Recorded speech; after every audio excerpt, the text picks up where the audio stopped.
Hamlet and His Problems, published in 1919. Then the same work is published in his famous essay collection, 1920 essay collection, The Sacred Wood.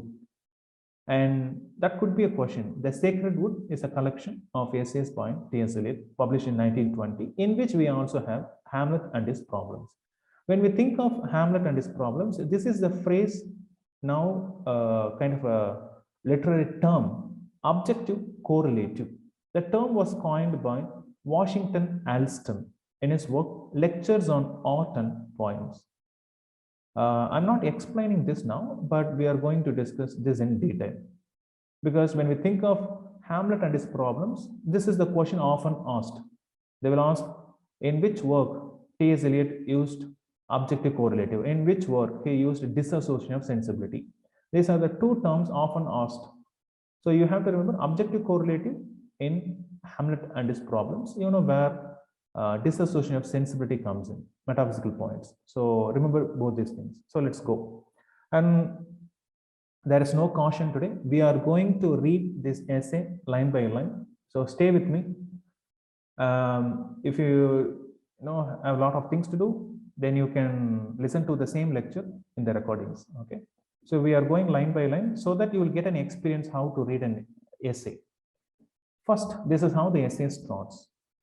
Few critics have even admitted that Hamlet the play is the primary problem and Hamlet the character only secondary. Why this essay? Because it reads like a MA dissertation or MPhil dissertation.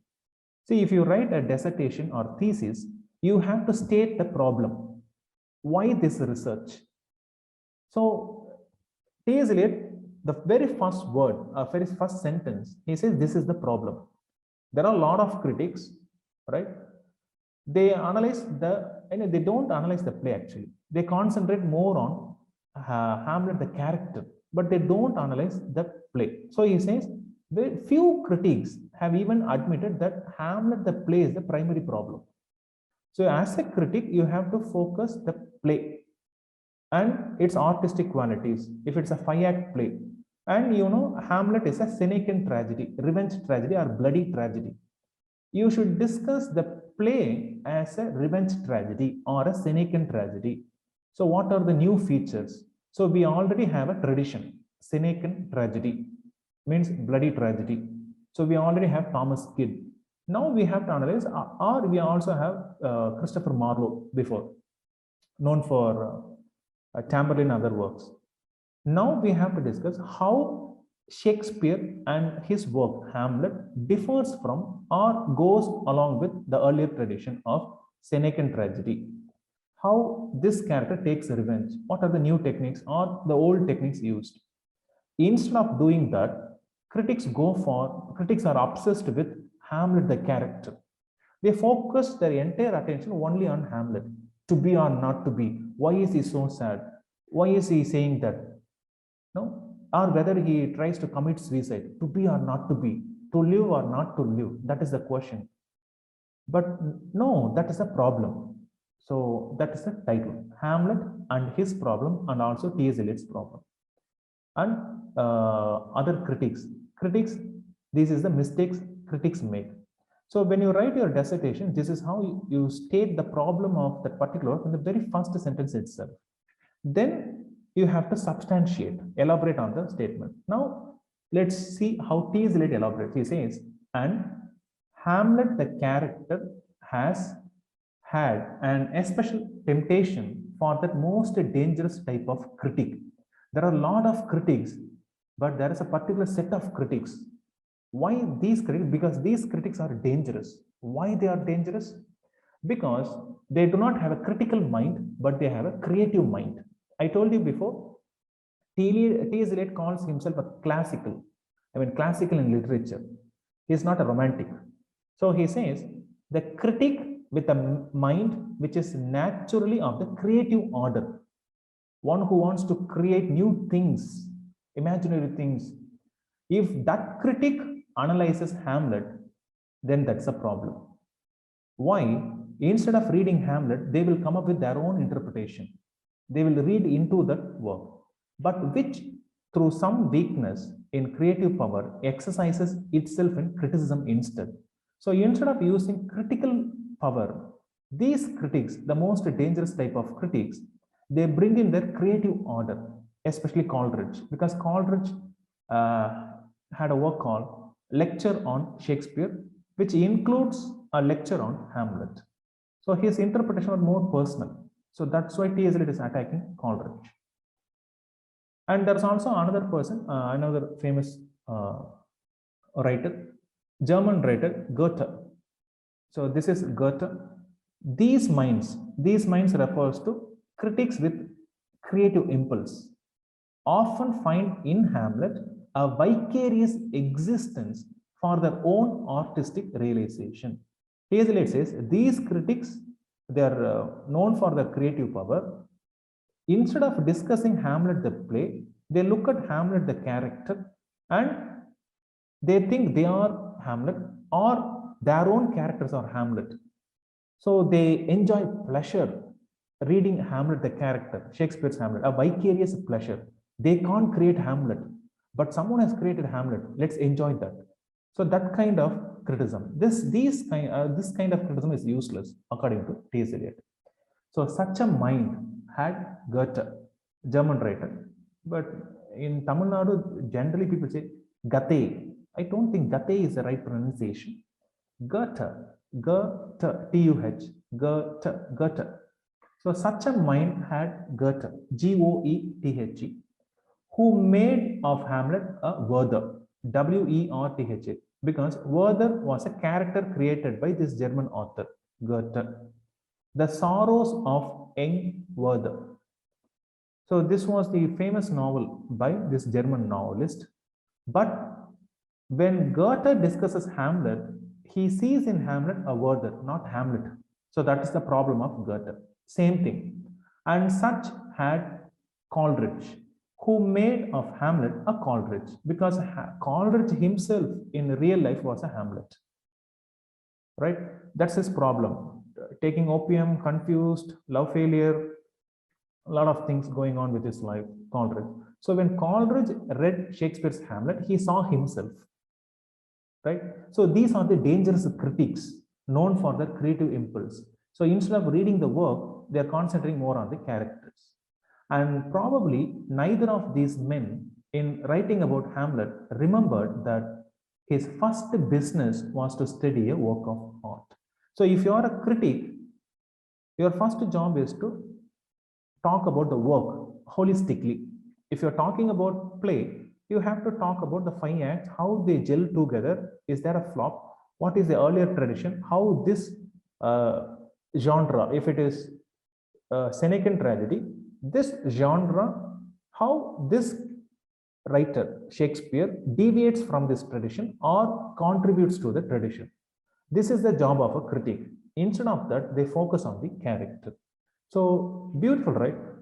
In the very first few sentences, T.S. Eliot introduces everything. Okay, these are the problems. Now, the kind of criticism that Goethe and Coleridge produced in writing of Hamlet is the most misleading kind possible. For they both possessed unquestionable critical insight. We don't doubt, because Goethe, very famous critic, Coleridge, peerless. But both make their critical aberrations. They deviate from their critical power. They go for the creative impulse. The more plausible by the substitution. Why? Of their own Hamlet for Shakespeare's. So instead of discussing Shakespeare's Hamlet, they create their own personality or their own character, Goethe. So which their creative power effect. So this is the problem of modern critiques. They don't focus on the play, but character. So now he established the research problem. Now we are going into another. Then he says, we have another critic.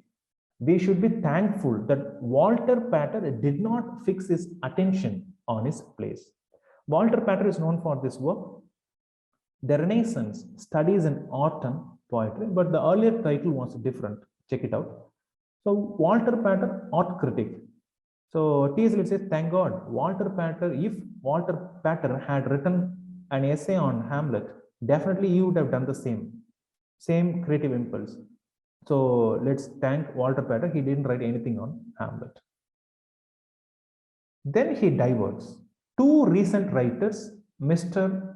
J.M. Robertson, English scholar, and Professor Elmer Edgar Stoll. See, when you have square bracket like this, and the information given in it is by me, it's not in the original. Okay, so it's for your understanding. So in the future, when you read this PPT, scroll through this PPT, it will be useful. So Professor, full name Elmer Edgar Stoll, American scholar. These two scholars differ from earlier critics.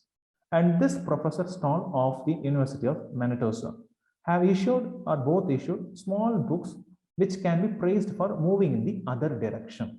So instead of discussing Hamlet the character, they moved in the other direction, discussing Hamlet the play. And this is the work by Elmer Edgar Stoll, Art and Artifice in Shakespeare, a study in dramatic contrast and illusion. So you can say this work is also a review of Robertson and Professor Stoll's works. Okay, Hamlet and his problem. The essay is also a kind of a book review. Mr. Stoll performs a service in recalling to our attention the labors of the critics of the 17th and 18th centuries. So the modern day critics or modern critics, they have a problem. They focus more on the characters. But earlier, look at the 17th and 18th century critics, observing that they refers to these critics, 17th and 18th century critics. They know less about psychology. Why he is referring to psychology? Because birth of modernism, when we talk about birth of modernism, we should think of Sigmund Freud, 1900 or 1899, his publication of The Interpretation of Dreams. Anyone? There's also a book, Interpretation of Murder. I think we looked under, we discussed it under biographical fiction. Fine. So birth of modernism, when we say birth of modernism, the publication of Sigmund Freud's The Interpretation of Dreams, that created a jolt, because we think of unconscious mind and a lot of other things. But the earlier critics, they were not aware of these psychological things and other things. But than more recent Hamlet critics, but they were nearer in spirit to Shakespeare's art. Without knowing this modern day psychology and other field, these critics performed well, right? So it's Jeff Rubenfeld who wrote The Interpretation of Murder. Fine, thank you. And as they insisted on the importance of the effect of the whole, so they focused on the holistic, H-O-L-I-S-T-T-I-C, holistic work of Hamlet, the play, rather than on the importance of the leading character, Hamlet. They were nearer in their old-fashioned way to the secret of dramatic art in general. So that's why Mr. Stoll, commenting on 17th and 18th century critics. But modern day critics, they don't do that. Okay.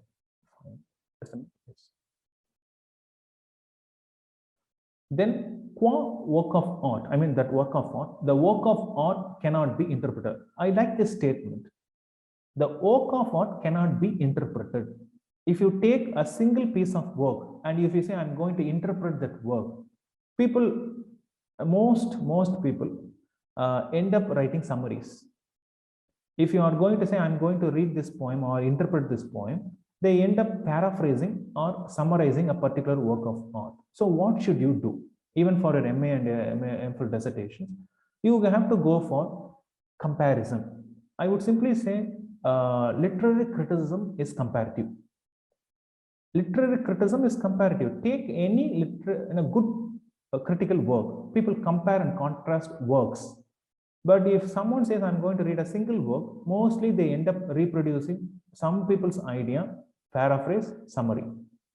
Rarely they come up with original interpretation, a new interpretation to a particular work. Fine. So T.S. Eliot said, the work of art cannot be interpreted. There is nothing to interpret. We can only criticize it according to standards. In the sense, you can criticize a work in the sense you have to place a particular work in a continuum of works. See, before Shakespeare's Hamlet, There was a literary tradition, or there had been a literary tradition, Senecan tragedy, revenge tragedy. There are a lot of forms. We had Kyd, we had Marlowe, then Shakespeare, and there are a lot of tragedians, right? Even Aeschylus. So how does Shakespeare differs from, or Shakespeare's Hamlet differs from other works? That's what you have to do according to standards. In comparison to other works of art, that is the job of a critic. And for interpretation, the chief task is the presentation of relevant historical facts which the reader is not assumed to know. You should also read the background, the text, the context in which the text is written. I mean, the context, historical context. Because the reader is not aware of that. Why Hamlet? Because Hamlet was a German scholar. I mean, Danish prince, studied in Wittenberg University, Germany. I hope you read Hamlet or the detailed summary of Hamlet. Like Dr. Faustus, Hamlet also studied in Germany, University of Wittenberg, and his father died, King Hamlet died, so he came to England to attend the funeral, but to his shock, his mother married his uncle, Uncle Claudius. Then, bit of a suspicion. Who killed? Maybe is it a natural death or a murder? So that is the rest of the play. He wants to confirm. He was a scholar. He needs evidence. He doesn't go by instincts. Hamlet, the modern man, doesn't go by instincts, go by facts. As a scholar, he needs evidence. So he looks for evidence. So he put on a play within a play. What is the name of the play within a play in Hamlet? It has two names. It is based on a work. Then Hamlet gives a new title to that work. He puts on that play within a play and a confirmation. If the king reacts to this play, because in that play within a play, Hamlet is going to show that death. The King Hamlet was sleeping in his orchid. Then someone poured poison in his ear, right? That's how he died. Yes, murder of Gonzago or Mousetrap. Mousetrap is a name given by Hamlet. It's also symbolic. Mousetrap. Who is the mouse? Who is the trap? The trap is the play within a play. The mouse is King Claudius. If King Claudius reacts to what is shown on the stage, then that mouse is trapped. So very symbolic, the mouse trap, right? There's also a play called Mousetrap, kind of a detective one, which is considered the longest running play, but the streak was broken by the COVID. By which novelist who is called the Queen of Crime Fiction. This Queen of Crime Fiction wrote a play. Generally, she is known for her novels, especially her detective Hercule Poirot, is Agatha Christie. So Agatha Christie also wrote a play called The Mousetrap. So connect things. Okay. So now getting back to here. So what you have to do, there are some historical facts. So Shakespeare's Hamlet is not new. You have to know. Earlier, there was a work called Historia Danica, Danica, written by Saxo Grammaticus, Grammaticus. Saxo Grammaticus, which includes a story of Hamlet.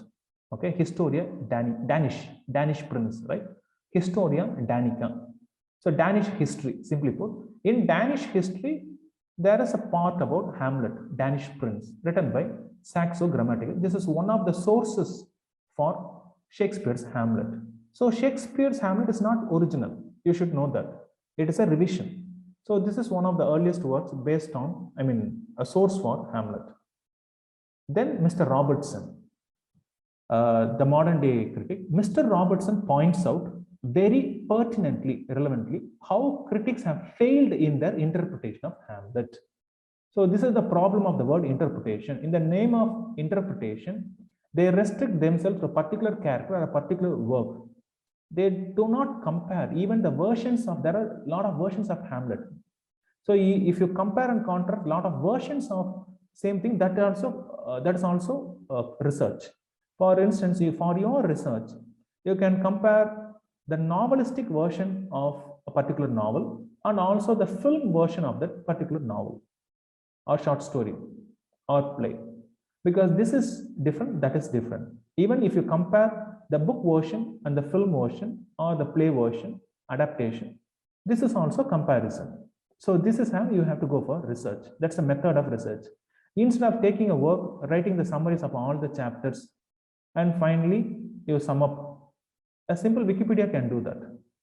And don't do a call it research. It's a summary, detailed summary, not available in Wikipedia. Perhaps a researcher uploads that. That could be a beautiful Wikipedia page. Anyway, that's the research status now. So interpretation of Hamlet by ignoring what ought to be very obvious. What do they ignore, the modern day critics? That Hamlet is a stratification, layers. There are a lot of layers of Hamlet. This is the top one. Shakespeare's Hamlet is on the top, but there are layers and layers of Hamlets. That it represents the efforts of a series of men. It's not Shakespeare's original work.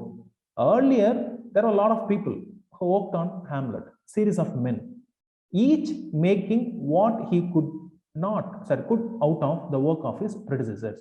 Each one improvised. This is the most improvised work, Hamlet, Shakespeare's Hamlet.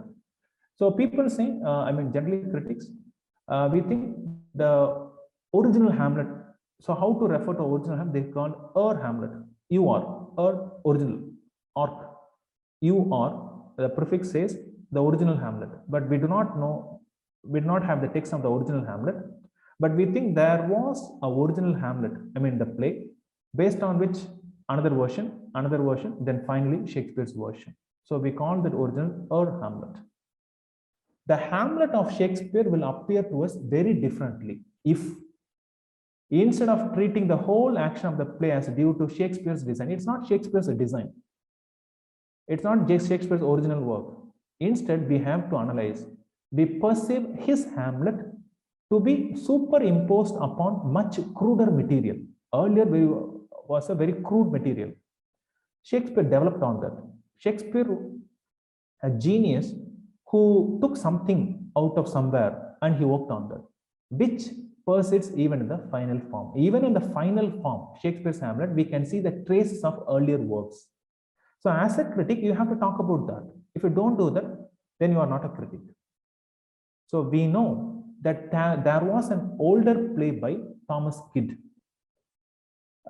We think Thomas Kidd also wrote a version of Hamlet, but we do not have the text. Okay, this extraordinary dramatic genius, Thomas Kidd, was in all probability the author of two plays so dissimilar as the Spanish tragedy. We know Thomas Kidd wrote this play, the Spanish tragedy, or Hieronymo is mad again. In this play, the father Hieronymo takes revenge for the death of his son, and there is also a lover who also takes revenge, and there is also a play within a play. So in this play within a play, they take revenge, and this is the base for Shakespeare's play within a play, the Mousetrap. So we think the art was stolen or inspired from Thomas Kidd's The Spanish Tragedy. Shakespeare got inspired by the Spanish tragedy. So we think there's also another word called Orden of Feversham, A-R-D-N, Orden of F-E-V-E-R-S-H-A-M. This one, we don't know who wrote this work, Orden of Feversham, but generally, Orden of Feversham was attributed to Shakespeare. But here T.S. Eliot says, Orden of Feversham should have been written by Thomas Kidd. So Thomas Kidd was known for two dissimilar works, very different works, the Spanish tragedy and Orden of Feversham. So a playwright who wrote the Spanish tragedy and Orden of Feversham could have written the earlier version of Hamlet, an older play. And what this play was like, we can guess from three clues. Number one, we don't know the earlier play, Thomas Kidd's earlier play, but we can guess. Number one clue, it should have been like the Spanish tragedy itself, because Spanish tragedy is a revenge play, Senecan tragedy, blood and revenge, fine. So the earlier version of Hamlet by Thomas Kidd should be like this, and there is also play within a play. then it could be based on from the tale of Belleforest. Tale of Belleforest author, French author, Francois, Francois. This is yes, sir. Francois de Belleforest. So it was the name of the author, who was known for his work, Tragic History, title, French title, Histoires Tragic. So Histoires, Tragic, Tragiques. Okay. So tragic history, which includes Hamlet, in which Hamlet's name is Amleth, Amleth. So after this clause, refer this work, find out this name Amleth, Amleth. So Shakespeare's Hamlet is an anagram. No, he changed the letters. Hamlet. So the word Hamlet comes from Amleth, the earlier character. The story is already there in a crude form, right? So earlier we have Saxo Grammaticus, his Danish history, and you have a tragic history by Francois de Belleforest. So we have earlier versions, and we also have Hamlet kids version. So we have number one, that earlier play by Thomas Kidd could be based on Spanish tragedy or Belleforest, Francois de Belleforest's work, or a version acted in Germany in Shakespeare's lifetime, which bears a strong evidence of having been adapted from the earlier, not from the later play. I mean, the earlier play by someone, not Shakespeare's Hamlet. So there was a version, German version. So we can guess from the German version and from Belleforest and from Spanish tragedy how that earlier version was structured, right? From these three sources, it is clear that in the earlier play, the motive was a revenge tragedy, simple, very clear, right? So there was a murder. King Claudius came to the throne, bypassing Prince Hamlet. He married Gertrude, the mother of Hamlet. So there is a power tension, power play, right? So, and Hamlet came to know that King Claudius killed his father, so he had to take revenge. That's all. Revenge motive, pure and simple. That action or a delay is caused, as in the Spanish tragedy, solely by the difficulty of assassinating a monarch surrounded by gods.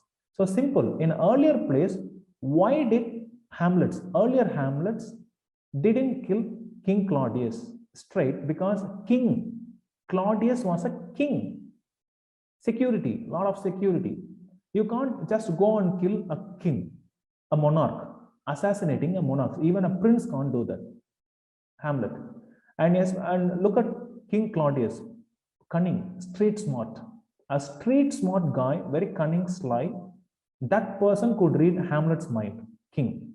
So he is always surrounded by gods. Now Hamlet should deviate, I mean, distract their attention and kill the king.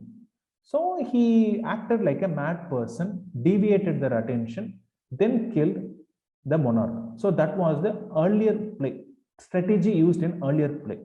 Suddenly, Shakespeare's play differs from that earlier tradition. That the madness of Hamlet was feigned in order to escape suspicion, and successfully. In the earlier plays, that was the madness of Hamlet was beautiful because the purpose is to escape suspicion. The king should not suspect that he is plotting revenge. Fine, that was beautiful. But in the final play of Hamlet, on the other hand, there is a motive which is more important than that of revenge, and which explicitly blunts the later. In the sense, the major motive in Shakespeare's Hamlet is not revenge, according to T.S. Eliot. T.S. Eliot says, it seems the major motive in the earlier plays is revenge, but in this play it's not a revenge, because there is always a delay, the delay in revenge. And we don't know why this delay. The delay in revenge is unexplained on grounds of necessity or expediency, speed. We don't know why this delay, or the effect of the madness. Why he acts like a madman, Hamlet, we don't know. Is not to lull, but to arouse the king's suspicion. So this is where Shakespeare's problems begin. Number one, the purpose of madness. Why Hamlet, the character, dons the mask of madness to avoid suspicion, right? So that is the earlier place. An earlier place that was executed well. But poor Shakespeare couldn't do that. Poor Shakespeare going for the opposite one. It is a backfiring one. The method backfires. Why? Because he acts like a madman, the king doubts. King Claudius doubts, oh, ho, something is going bad. Madness in great ones must not unwatched go. So he invites two people, right? Rosencrantz and Guildenstern, school friends of Hamlet, and asks them to spy on Hamlet. So now King Claudius is actually a genuine ruler. He knows his enemies and his weakness. So he invites people and asks them to spy on Prince Hamlet. So now, if at least he didn't act like, if he had not acted like a mad person, he could have simply killed King Claudius. But since he acted like a madman, King Claudius became suspicious. So the purpose is lost. So this is the problem of Shakespeare's Hamlet. And it differs from earlier versions. The alteration is not complete enough, however, to be convincing. It seems convincing on the stage, but it's not complete. Furthermore, there are verbal parallels. There are a lot of phrases lifted from or inspired from Thomas Kyd's Spanish tragedy, so as to leave no doubt that in places Shakespeare was merely revising the text of Kyd. Shakespeare was not original. Shakespeare was revising the original play, Hamlet, written by Thomas Kyd, because he almost borrowed certain phrases and other things from Kyd. And finally, this is another problem. There are unexplained scenes. If you have read the detailed summary of or read Hamlet in your UG or PG, you know, in the first act is a kind of a coronation. I mean, King Claudius comes to the throne, there is a party, and the new couple, King Claudius and Gertrude, mother, right? Immediately, the scene shifts to a kind of a domestic scene. We are shown the house of Polonius, advisor to King Claudius. Then Polonius' son, Laertes. Then Polonius' daughter, Ophelia, right? So we are shown this family. And we are given a backstory. Laertes was also a scholar. Hamlet's friend Horatio, came to Denmark to attend the funeral from Germany. They were German scholars. They studied in Germany, Wittenberg University. This Polonius' son, Laertes, had been studying in France. Now he says, the funeral is over. Father, I'm going back to France. So this scene is a kind of goodbye sending off ceremony.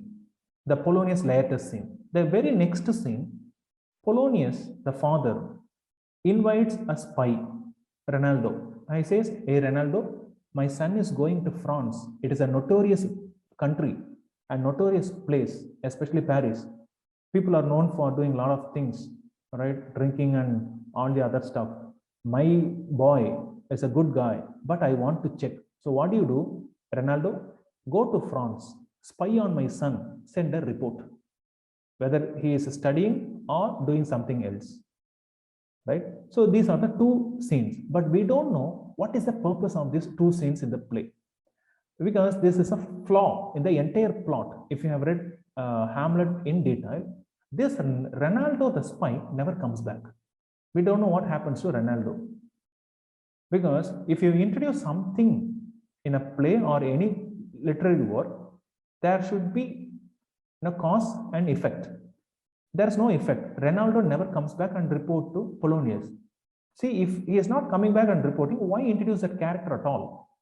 So that is a T.S. Eliot's question. Unexplained scenes, unnecessary scenes, for which there is little excuse. So this is a flaw, major flaw, one of the major flaws in Shakespeare's Hamlet. These scenes are not in the verse style of Kyd.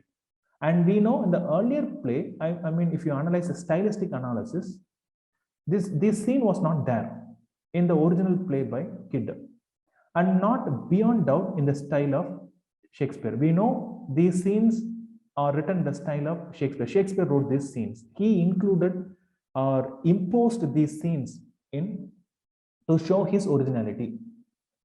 These, these scenes, Mr. Robertson believes to be scenes in the original play of Kit, but reworked by a third hand. This was not Shakespeare's.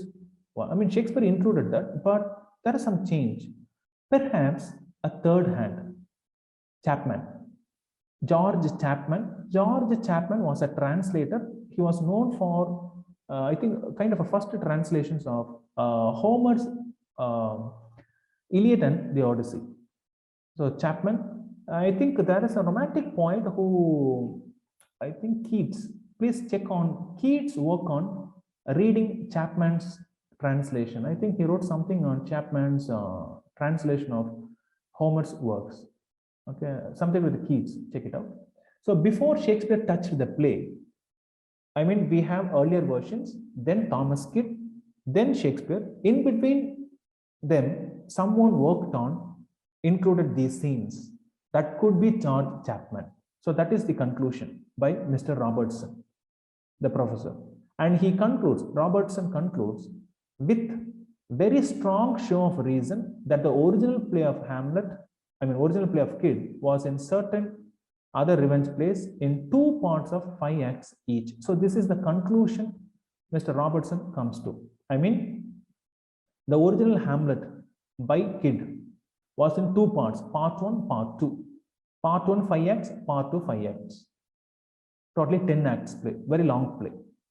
Right? So this is the conclusion by Mr. Robertson. So we have a lot of material to work on. It's like Ponniyin Selvan. Now we have the movie Ponniyin Selvan. A lot of five books by Kalki, and put it into 2-part movies. Tough, very tough. It's a challenging, daunting task. Similar way, Shakespeare had these lot of material. Maybe this is the conclusion by Robertson. Robertson says there were 2 parts. Part 1, Hamlet, Hamlet part 2, 5 act. But Shakespeare compressed everything into a single play. So he had to edit a lot of things. Maybe while doing that, he didn't notice these unnecessary scenes. The upshot of Mr. Robertson examination is, we believe irrefragable that Shakespeare's Hamlet, so far as it is Shakespeare, we don't know whether it was written by Shakespeare, is a play dealing with the effect of a mother's guilt upon son. So Shakespeare's Hamlet is not a revenge play. The chief motive in Shakespeare's Hamlet is not a revenge. So that is one of the conclusions. Number 2 conclusion, the major motive in Shakespeare's Hamlet is the effect of the mother's guilt upon her son. Maybe we don't know. Maybe Gertrude is guilty that she married King Claudius immediately after the death of King Hamlet. Maybe that guilt is there. She couldn't face Hamlet, the son. Maybe there is something going on between the mother and the son. Okay. And that Shakespeare was unable to impose this motive successfully.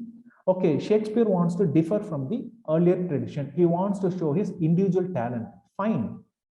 But he couldn't do that successfully.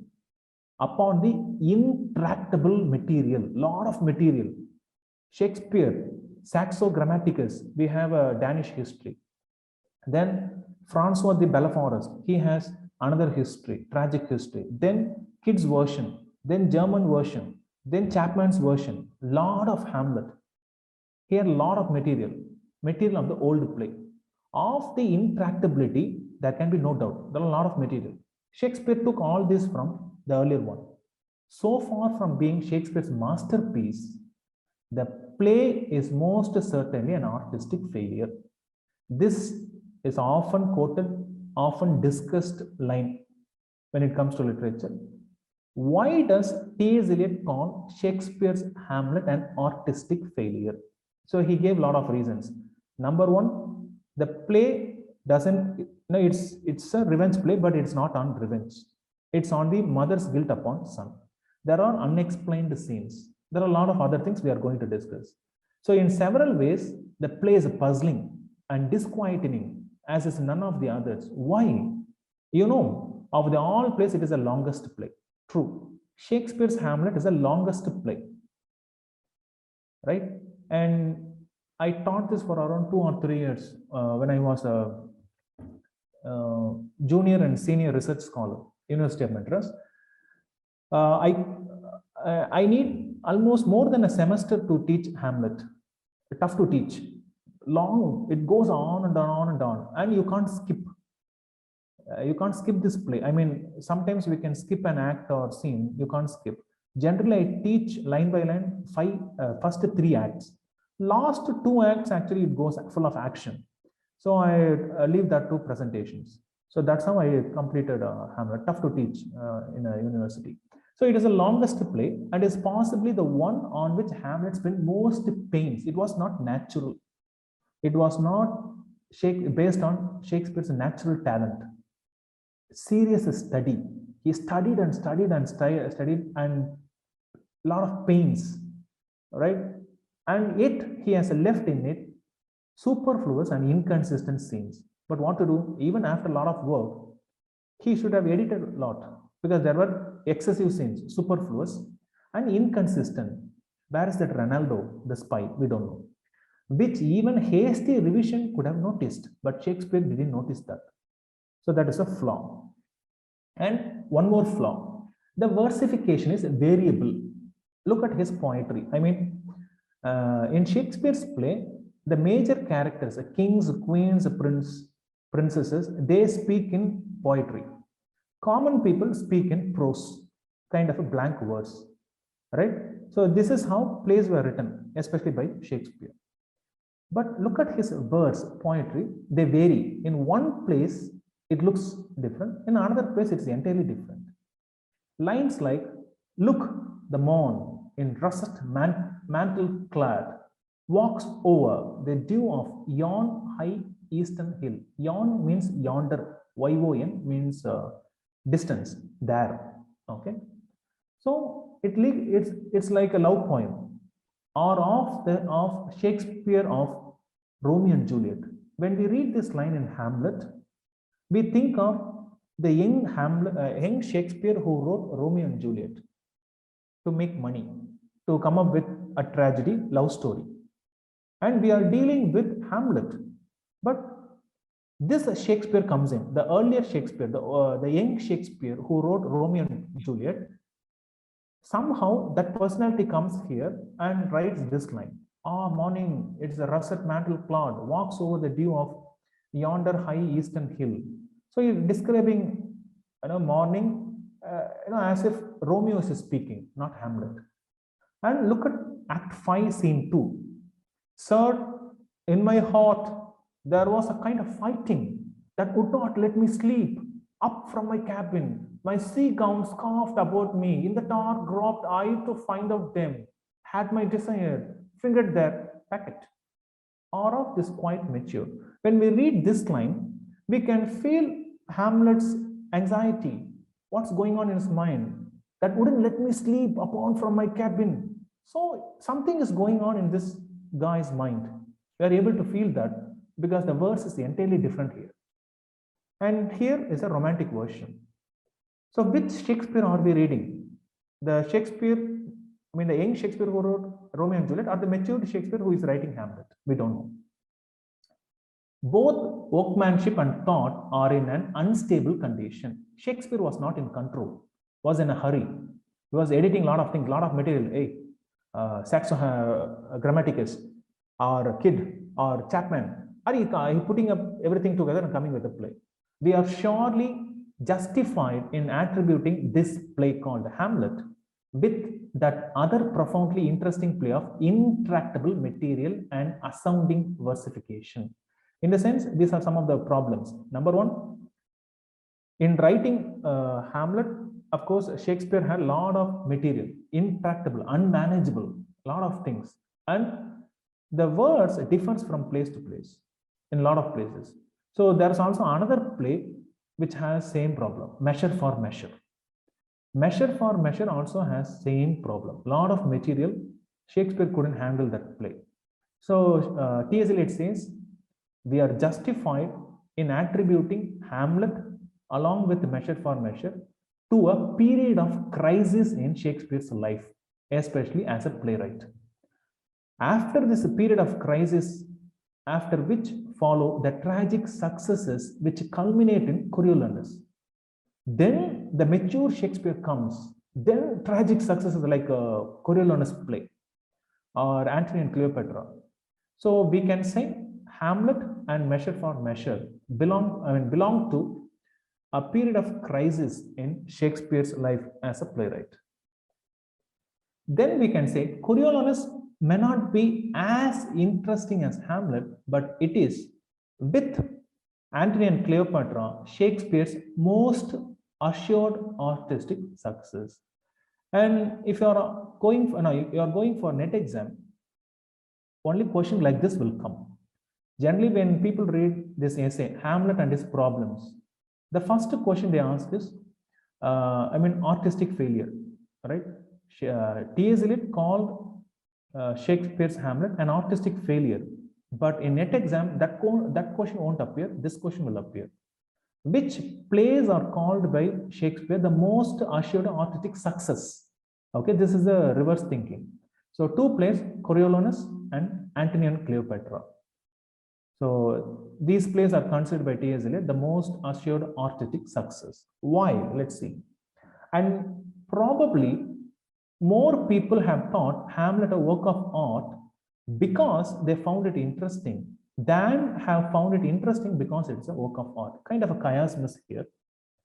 So T.S. Eliot says, why do we find this Hamlet interesting?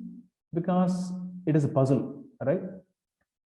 And since it is puzzling, it is interesting, we think it is a work of art, right? Because we can't understand. So we think, oh, it could be a good work, major work. But we don't think it is interesting because it is a work of art. First, we should say this is a play. And we read through it, then we say it is interesting. Instead of that, we find it interesting, we call it art. So this is the problem of Hamlet. So T.S. Eliot says, Hamlet is the Mona Lisa of literature, because we don't know how to interpret this smile. What is this madness? Why is it delaying? So we don't know that. So we always have personal interpretation when it comes to interpretation of Hamlet. So T.S. Eliot says, Hamlet is the Mona Lisa of literature. The grounds of Hamlet's failure are not immediately obvious, of course. Mr. Robertson is undoubtedly correct in concluding the essential emotion of the play. So the major motive of Shakespeare's Hamlet is not revenge, but the feeling of a son towards a guilty mother. So that is the conclusion by Mr. Robertson. So here Robertson writes in his work, Hamlet's tone is that of one which has suffered tortures on the scores of his mother's degradation. The guilt of a mother is an almost intolerable motive for drama, but it had to be maintained and emphasized to supply a psychological solution, or rather a hint of one. Very tough to convey this motive. If it is a revenge motive, easy to convey. But Shakespeare's Hamlet is not dealing with the revenge motive, it is dealing with the guilt of a mother. So how to convey this motive? Very subtly. So that is the task Shakespeare took, but he failed, according to T.S. Eliot. This, however, is by no means the whole story. There are a lot of other things. It is not merely the guilt of mother that can't be as Shakespeare handled, because this theme is tough to handle. Shakespeare handled the suspicion of Othello, an old man who got married to a young lady, Desdemona, and who is the villain, very famous villain in Othello, who plants seeds of doubt in Othello about his wife's faith. Then suspicion takes over Othello, and Othello kills Desdemona. Yes, Iago, I-A-G-O. Fine. Then the next theme in Antony and Cleopatra, the infatuation of Antony. Antony was already married to the sister of Octavius Caesar, but he is obsessed with Cleopatra and her beauty. And that theme is also beautifully handled by Shakespeare. And look at Coriolanus, the Roman play. Coriolanus was a warrior, but people rejected him. So Coriolanus went with the enemy to attack the same people. So he betrayed his own people because of his pride. So the pride of Coriolanus. So Shakespeare handled all these motives very beautifully. The suspicion of Othello, the infatuation of Antony, and the pride of Coriolanus, but he couldn't handle the guilt of Gertrude in Hamlet. So the subject might conceivably have expanded into a tragedy like this. So he started off with the guilt of the mother, then it turned into a tragedy. The earlier versions, intelligible, very clear and self-complete in the sunlight. Anyone could say this is a revenge play. But Shakespeare's Hamlet, like the sonnets, is full of some stuff that the writer could not drag to light, contemplate, or manipulate into art. He couldn't handle that material like his sonnets. Of course, 154 sonnets. In Shakespeare's 154 sonnets, you have a kind of a story. There is a young man who says, no, I'm not getting married. And there is a narrator, he says, please get married. You are so beautiful. So if you get married, you will procreate. You will have children. The children will carry forward your name. Please get married. You are so beautiful. And there is a lady, a dark lady, who is secretly in love with the young man, and also in some relationship with this narrator. And there is a rival poet. This poet, Shakespeare, we consider Shakespeare, and there is a rival poet who is also talking about the beauty of this young guy. So these are some of the characters. There is this kind of a story. We don't know because it's confusing. Who is this dark lady? Who is this rival poet? Who is this young man? What is happening here? We don't know in Shakespeare's sonnets. Similar thing is happening in Hamlet. Hamlet is full of some stuff that the writer could not drag to light, contemplate, or manipulate into art. And when we search for this feeling, where is this guilt of mother? We find it, as in the sonnets, very difficult to localize. We can't understand this theme because Shakespeare couldn't, convey that to us. You can't point to it in the speeches. Okay, shall we search for that theme in Shakespeare's speeches or in other speeches? No, that is not there. Indeed, if you examine the two famous soliloquies, maybe definitely one of the soliloquies referred to here should be the third act. In the third act, it comes in to be or not to be.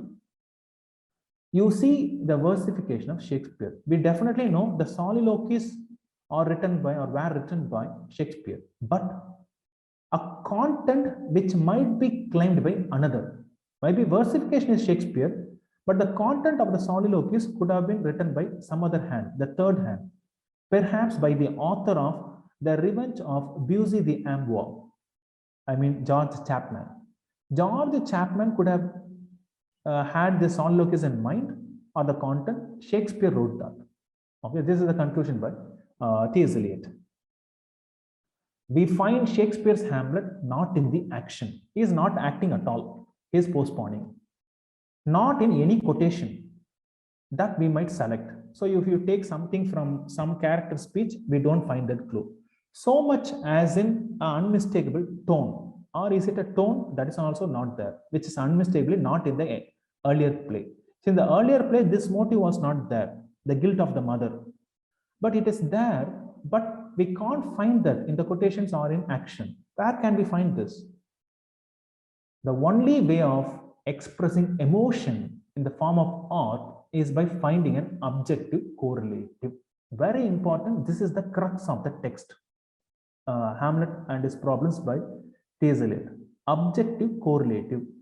T.S. Eliot says, see, in a work of art, if you want to convey some emotion to your reader, what you have to do, you have to give them some signs and signals so that they can understand what emotion you are trying to convey. See, if you want to show love in poetry or earlier movies, immediately they show this rose. That is an object, right? Rose, or if it's a love failure, a kind of a dried one, a withered one, then that's a kind of a love failure, right? So we always show some objects or some situations. Or in Tamil cinema, if you take a lamp, lighted lamp, which is there is a wind, it is going to go off. Suddenly there is a heroine, hero. They run and they shield that light with their hand, and they look at each other. And you know which movie, Vijay movie, all right? So that is a scene which establishes the situation, right? So you have an object, you have situation or chain of events. Both are born kind of the same date, born the same hospital, and the blood is mingled. That kind of goes on and on. So you have chain. Finally, that emotion is conveyed, love. So if you want to convey some emotion, you have to give some clues to the readers. So this is how T.S. Eliot defines objective correlative. Objective correlative is a set of objects. It could be rose or symbol, any other thing. It could be dress, it could be speech, something, or a situation. Maybe a situation that could be a detailed conversation between Hamlet and Gertrude. That could be a situation. Or a chain of events, lot of events, one after the other, which shall be the formula of that particular emotion. Particular emotion in the sense, here the motive, the guilt of the mother. So Shakespeare couldn't do this. We hardly find any objects or situation or chain of events. So simply put, objective correlative. Correlate in the sense, if you are, there should be two things. You are trying to convey an emotion, you are presenting objects. So there should be some correlation between what you want to convey and what you show or what you tell to the audience. So that is objective correlative. Any good art should have objective correlative, according to T.S. Eliot. And the term was coined by Washington Allston in his lecture on arts and poems. So, okay, such that when the external facts which might terminate in sensory experience are given, the emotion is immediately evoked. Okay, so external facts like objects and other things, through these objects we can read the mind of the character, sensory experience. So this is how you have to produce literary works according to T.S. Eliot. And let's examine some of the successful tragedies by Shakespeare. If you examine any of Shakespeare's more successful tragedies, you will find this exact equivalence, objective correlative. You will find that the state of mind of Lady Macbeth walking in her sleep has been communicated to you by a skillful accumulation of imagined sensory impressions. So how do we understand that Lady Macbeth was going mad? She was disturbed by the murder of Duncan, the king. How? Because we have a situation, a sleepwalking scene, very famous scene in literature. So we have a sleepwalking scene and we have a speech. All the perfumes of Arabia cannot sweeten this little hand. Sensory impression. We can read Lady Macbeth's mind. She thinks in her hand the blood of Duncan, the King Duncan is there, but it's not literally there. She has washed off the blood, but psychological print of that blood is in her mind. That troubles her and she goes mad. Kind of a guilt of a murderer or an instigator who provoked or pushed Macbeth to kill. So that guilt is there. So this is conveyed to us. So now, number one, we have a situation, we have a dialogue, and again it is emphasized by the words of Macbeth. On hearing of his wife's death, strike us as if, given the sequence of events. Okay, murder, they try to hide that, then king and queen, she goes mad. These words were automatically released by the last event in the series. So we have a series of events. So this is a culmination end. So we can understand the state of mind of Lady Macbeth. So this is artistic inevitability, okay, achievement. Whereas Shakespeare's Hamlet is an artistic failure. Macbeth, artistic inevitability. This is how it should be written. So the artistic inevitability lies in this complete adequacy of the external to the emotion. So I would say this is the shortest definition for objective correlative. Objective correlative means giving adequate external evidence or external features, objects to the readers so that they can relate this external to the internal, the emotional landscape or mindscape of characters. Okay, and this is precisely what is deficient in Hamlet. This is exactly is missing in Hamlet. We don't know what's going on in his mind. Hamlet, the man, is dominated by an emotion. We don't know what that emotion is, which is inexpressible, because it is an excess of the facts as they appear. It seems he is overacting or overreacting, and the supposed identity of Hamlet with his author is genuine to this point, because not only Hamlet, the playwright is also confused. That Hamlet's bafflement at the absence of objective equivalent to his feelings. So we do not have objective correlative, absence of objective equivalent to his feelings. We can say, what is objective correlative? Providing the reader with the objective equivalent to the character's feelings. So that could be the definition. You can come up with your own definition for objective correlative. Is a prolongation of the bafflement, confusion of his creator. Shakespeare was created, and his personality is reflected in this character in the face of his artistic problem. This is not Hamlet's problem. This is a Shakespeare's artistic problem. He couldn't write a good play or handle the things. So Hamlet is up against the difficulty that his disgust is occasioned by his mother. So we know Hamlet with his friend Horatio coming back to Denmark to attend the funeral, but he was shocked. Mother got married to King Claudius, uncle. How is it possible? This is incest. So he was disgusted by that one. But we don't know what Gertrude went through. Maybe Gertrude might have helped Claudius to kill earlier king, or maybe King Claudius blackmailed Gertrude. Hey Gertrude, if you don't marry me, I'm going to kill your son. Maybe that could have happened. We don't know. But that his mother is not an adequate equivalent for it. You have to give an objective correlative, but mother is not the adequate objective correlative to understand Hamlet's mind. His disgust envelops and exceeds her. Through Gertrude, we can't read Hamlet. So when we read this, we can immediately connect Oedipus complex by Sigmund Freud. Sigmund Freud put forward this theory, Oedipus complex. Son's affection, excessive affection for mother, right? That is there. And you have another psychoanalyst, Ernest Jones. Ernest Jones wrote an essay which he developed into a book, Hamlet and Oedipus. So in this work, Ernest Jones, when we discuss psychoanalysis, we will discuss Ernest Jones and other things. Now just get to know that Ernest Jones, Hamlet and Oedipus, in which Ernest Jones says Sigmund Freud's Oedipus complex is a clue to understand Hamlet's mind. So that is a solution to solve this puzzle. So this is Ernest Jones' take. Next. It is thus a feeling which he cannot understand. Hamlet cannot understand his own feeling, or Shakespeare cannot understand. He cannot objectify it.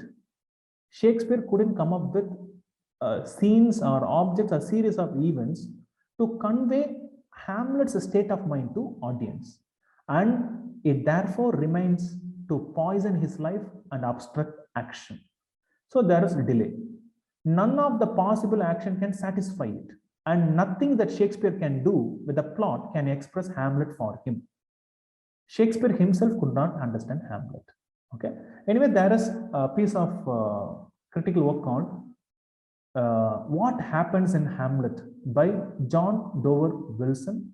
According to John Dover Wilson, in this work, What Happens in Hamlet, the play is all about power crazy people, because it's not about mother's guilt. According to John Dover Wilson, Hamlet is obsessed with power. He wants to rule Denmark. After the death of father, he wants to rule the mother nation. But some tricky guy, King Claudius, comes to the picture. So he has to eliminate this father to get the nation called Denmark. So this is this struggle, power struggle, according to John Dover Wilson. Okay. And it must be noticed that the very problem or very nature of the Donne setting of the problem precludes objective equivalence. We do not have objective equivalence to convey the emotions. To have, maybe Shakespeare could have done this. So now T.S. Eliot is suggesting things. He says Shakespeare could have heightened the criminality of Gertrude. Maybe Gertrude, along with King Claudius, murdered King Hamlet. That could be a beautiful one. So that Hamlet is justified, his emotion is justified, right? Would have been to provide the formula for a totally different emotion in Hamlet. So this is a suggestion. It is just because her character is so negative and insignificant that she arouses in Hamlet the feeling which she is incapable of representing. But in Shakespeare's version, Gertrude is not a significant character. She just comes and goes. So we can't rely on Gertrude to read Hamlet's mind. The madness of Hamlet laid to Shakespeare's hand. Somehow Shakespeare got this idea from somewhere, right? In the earlier play, a simple ruse. When we say madness of Hamlet, this is a simple trick, just a trick to avoid suspicion, to arouse King Claudius' suspicion, just a simple trick in earlier play. To the end, we may presume understood as a ruse by the audience. We can understand that is a trick played by Hamlet. But for Shakespeare, it is a less than madness and more than feint. We don't know whether this guy is really mad or he is a faking. We don't know. The levity, the liberty of Hamlet, he just sometimes acts like a madman. Sometimes he speaks like a scholar. Sometimes like an idiot he is speaking. He has a lot of phases in the play. He's a repetition of phrases. He uses a lot of puns, wordplay. Are not part of a deliberate plan of dissimulation, but a form of emotional relief. In the earlier play, this is just an emotional relief. But in Shakespeare's play, these dominate. His speech, his pun, a lot of things. This is the problem of Shakespeare's not handling the one.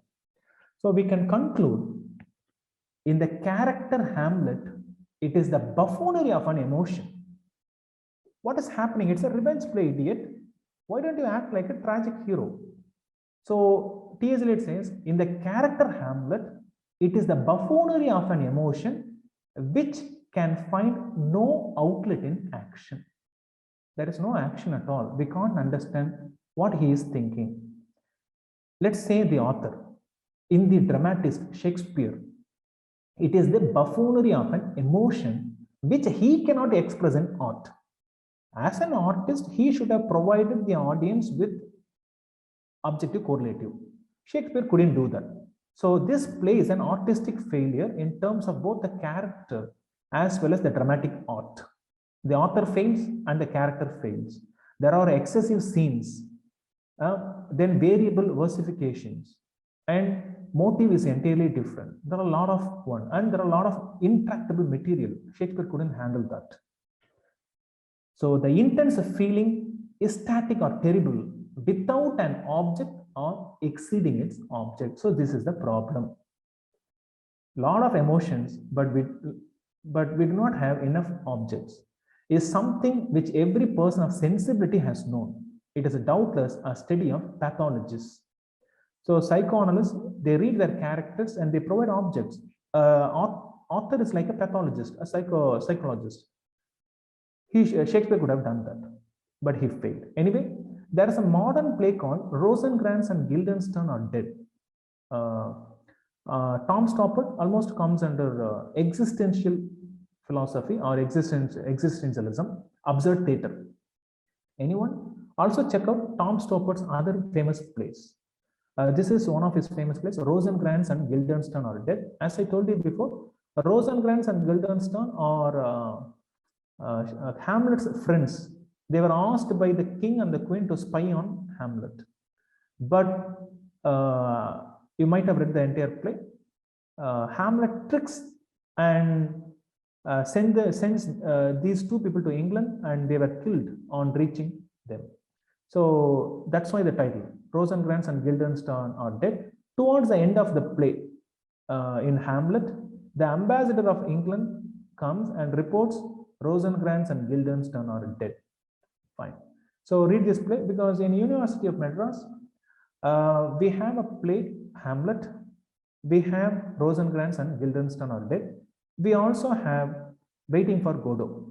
So I taught all these three. So I connected all these three because Tom Stopper's Rosencrantz and Guildenstern are dead based on Shakespeare's Hamlet, but it reads like Waiting for Godot. Two people, Rosencrantz and Guildenstern, waiting for orders from Hamlet or others, right? So beautiful play using the techniques of Beckett, Samuel Beckett, based on Waiting for Godot, like Vladimir and Estragon. We have Rosencrantz and Guildenstern, but the characters are from Hamlet, Shakespeare. So Shakespeare and Beckett combined in Tom Stoppard, Rosencrantz and Guildenstern are dead. Fine. So if you are interested, what you can do, so you have notes on drama.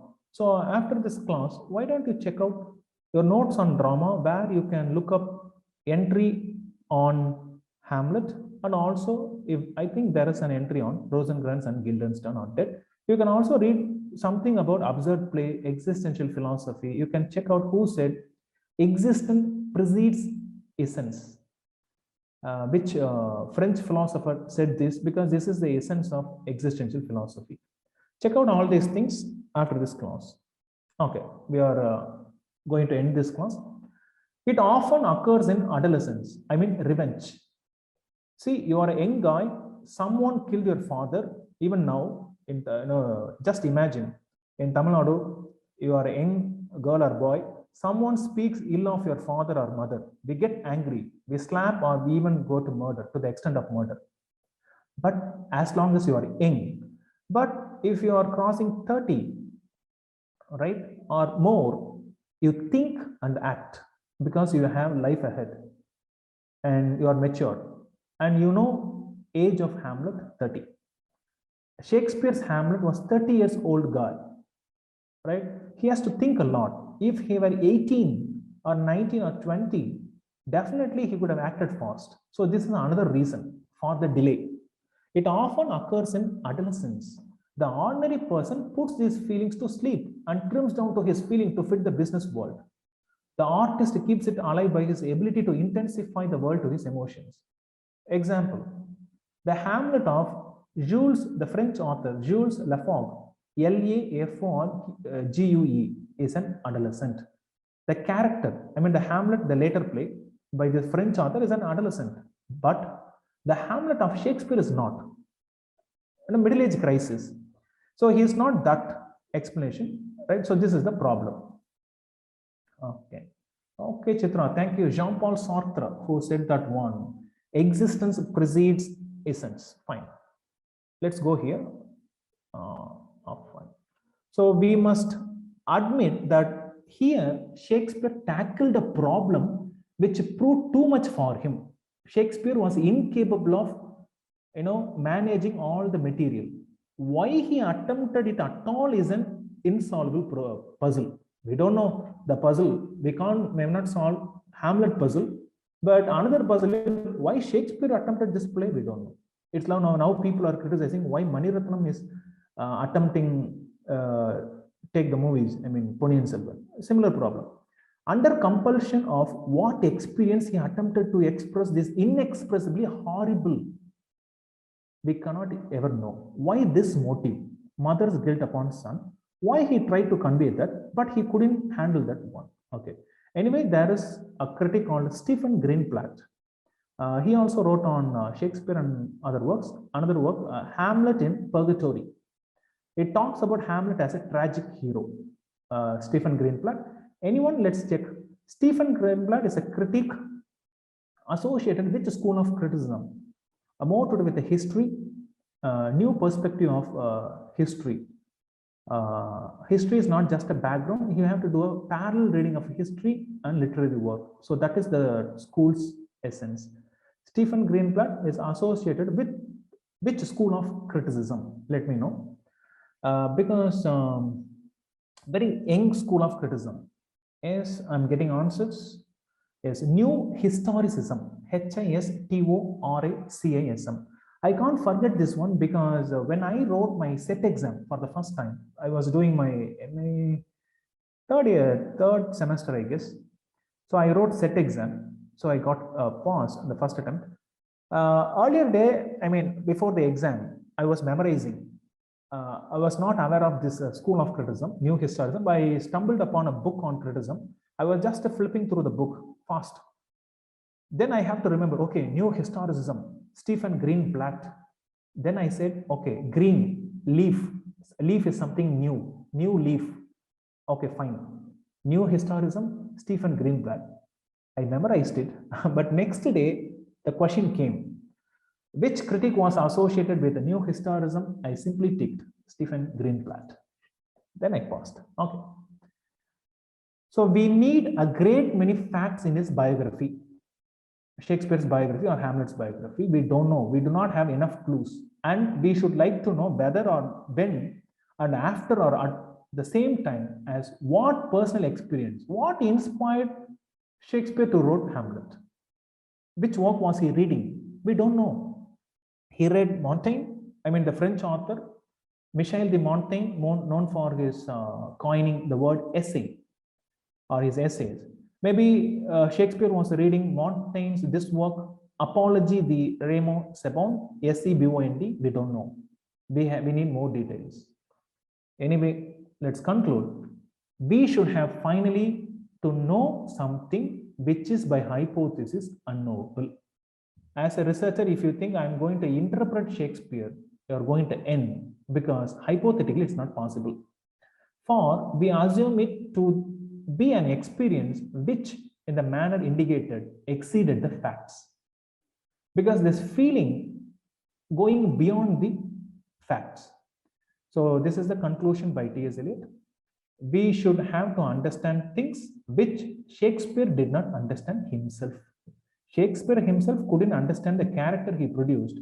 So we are asked to go beyond Shakespeare. How is that possible? Okay. So this is how he concludes the essay. Thank you so much.